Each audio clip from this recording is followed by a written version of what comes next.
Hello, this is Usha Pandit, your Mindsprings English teacher. A lot of people have been asking me for transformation of sentences. I think in grammar, transformation comes as one of the most difficult questions to answer. And it happens, friends, because we don't have the little bits that are needed before we start transformation. So it's like trying to create a building without having the foundation strong. Okay, so that's why this board is full of matter. It's not because I can't write a straight sentence and transform it for you. That would be very easy, but you won't get it. You need to have all these other little pieces. 1, 2, 3, 4. You need to have all those 4 pieces. And you know what? I've done videos on every one of them. So go to my playlist, grammar playlist, and check out all these videos where it has been explained completely to you. But today we are going to briefly recap some of these points before we get into transformation. So the first thing to remember is the simple, compound, complex sentences. Okay? Now if you haven't got that, you need to go and get it thoroughly. But very simply put, the simple sentence has only got one verb. Okay, it's as simple as that.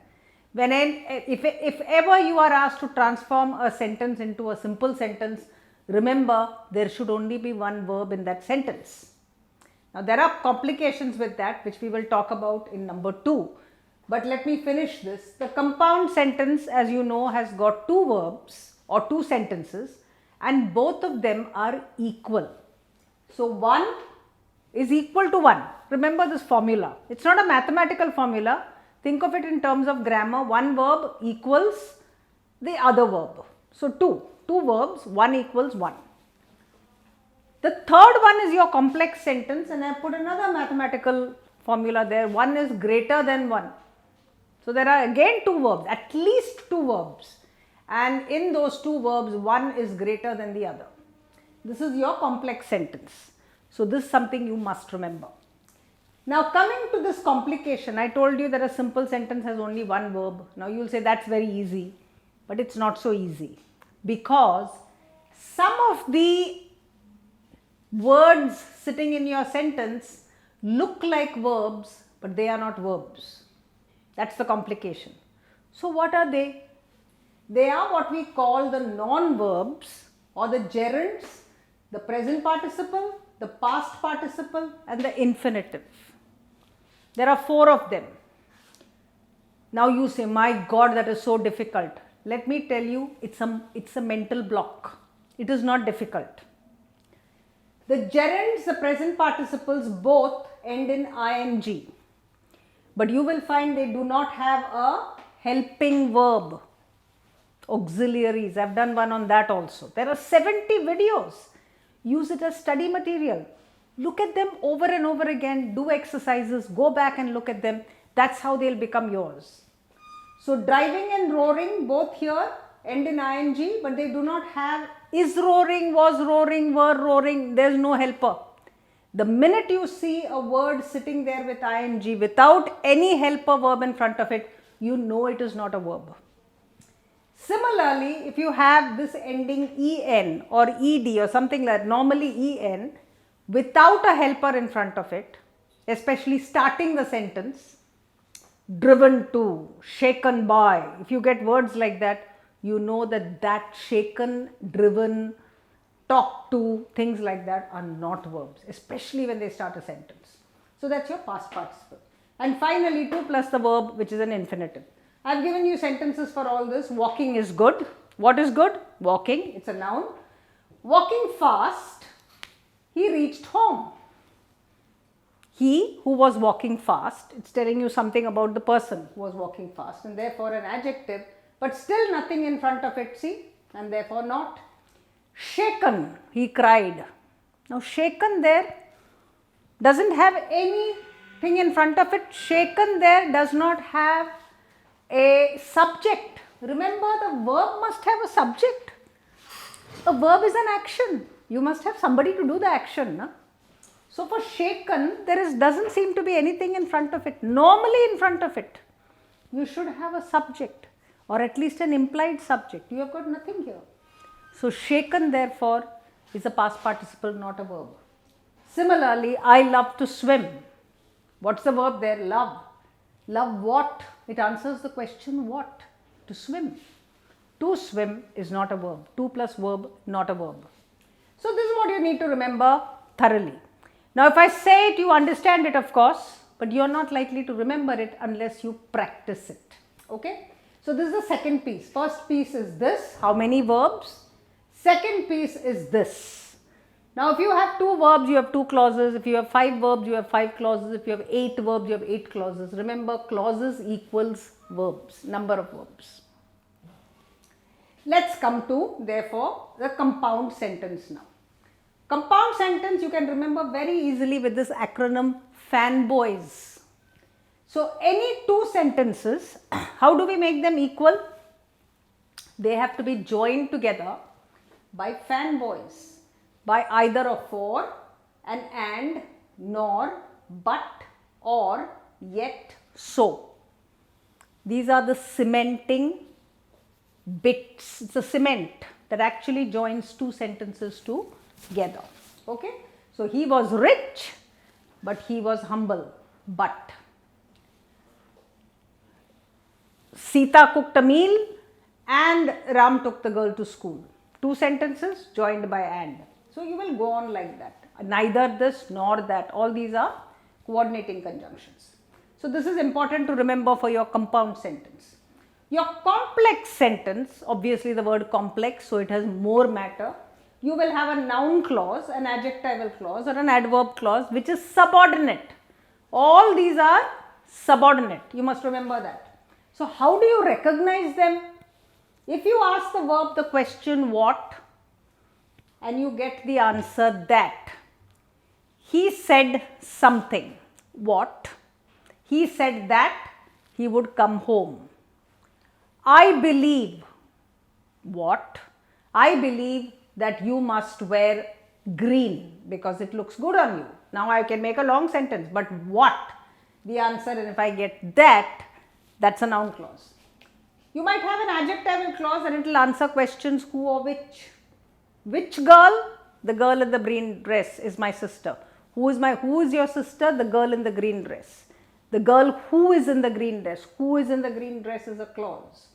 Similarly, your adverb clauses are many. We put it as M, R, P, T, C, C. Let's just remember these 5. 1, 2, 3, 4, 5, 6, sorry. So M is manner and the question is how.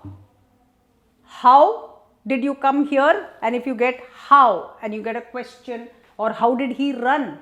He ran as if there was a tiger after him. Reason why? Why? Because. Why did you come late? I came late because I got up late. Where? I went to the market where I found good apples. Now where did you find it? So you will get place, okay? And if it answers where, it should not answer what, it should answer where. Similarly, when. I went home when the office closed.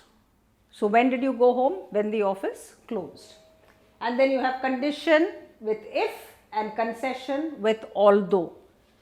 And this is about it. Now remember, these words are very important, okay? That, who, which, that, as if, because, where, when, if, although. And of course, you can, instead of when, I can say before, after, as soon as. All these can come in as conjunctions of time. Let's do an exercise. Let's do a sentence to see how all this works. All that I have told you is pretty complex, but transformation cannot be done in a very simple way. You have to understand these pieces first before you go to the sentence. Now these are the bits that you need to remember. What are your linking words? Those 2 sentences are getting linked by which words? Compound sentence is very easy, fanboys. Simple sentence is very easy, there will be only one verb and you just need to look out for the non-verbs. The complex sentence might have all of these other things. Adverbial clauses. The adverb is called the dustbin of the English language because everything else is in the adverb. Now let's start with the sentence. Hearing the shots, the boy woke up. Now what will happen to people is they will jump and say hearing is a verb. Hearing is not a verb. Okay, do you see any helping verb in front of it? Does hearing have a subject? No. So there is only one verb, woke up. It's a simple sentence. That's it. There's no other complication. Now when they tell you to change this simple sentence into a compound sentence, you become nervous. How do you change that simple sentence? First start looking at the simple sentence. You will find that there are two ideas in it. What are the two ideas in that sentence? First one is he woke up, the boy woke up, one clean idea.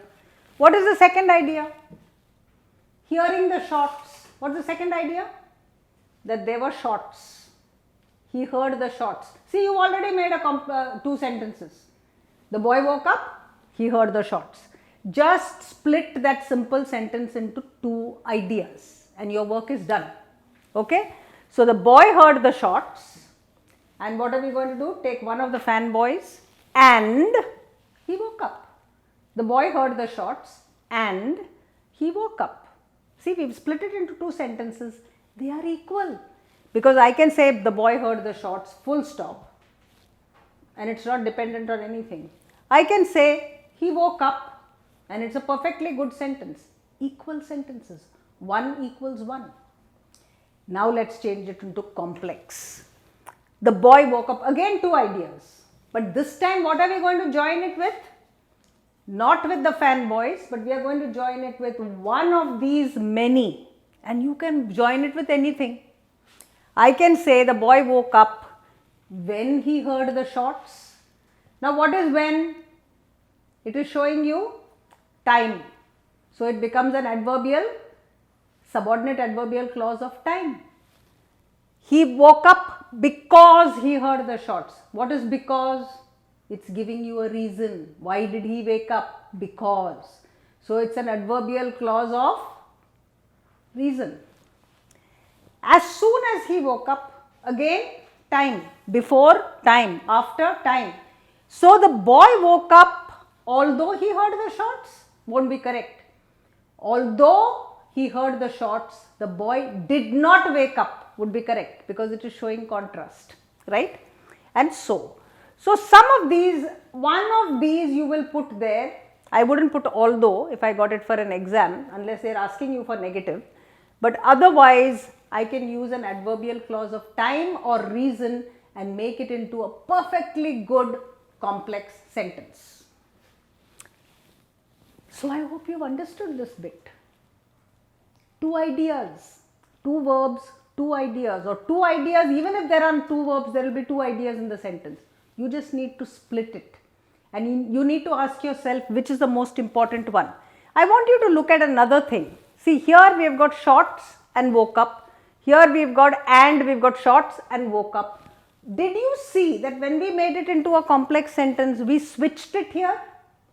The woke up came first and the shots came after that. Did you see that switch? So I want you to take a good look at that sentence. Write it down in your copy. Take a good look at that sentence and ask yourself, why did we switch? That means when you have two sentences, you can switch them around and they will make perfect sense. If you try to keep the same sentence and push something like that in, it will go grammatically wrong. The last one I want to talk to you about is the past participle. The past participle, like I told you, is like shaken, taken. It will start like that. Taken by surprise, the girl laughed. Taken is not a verb. Don't look at taken and say verb. It is not a verb, it's a past participle. Does it say is taken, was taken, will be taken? Nothing. Just taken. So therefore, it is not a verb. Just remember, it's not a verb. It will become a simple sentence. Now there are two ideas again. She was taken by surprise. She laughed. You see the two ideas? Now I can join it with a fanboy or I can join it with one of these very many things. It's simple, it's easy, just go for it. I've given you 3 sentences here. I want you to pause the video. I want you to do it. And then I want you to check the description box where I've given you the answers. And I'm telling you, you'll ace it in all the transformation sentences. So no more fears with transformation. I hope you enjoyed that lesson. And do write and tell me how you liked it. Remember to subscribe to our channel. Remember to press the bell notification and give us your comments in the comment box. So till we meet again with more complex, more complicated sentences, I want you to master this, okay? Keep smiling.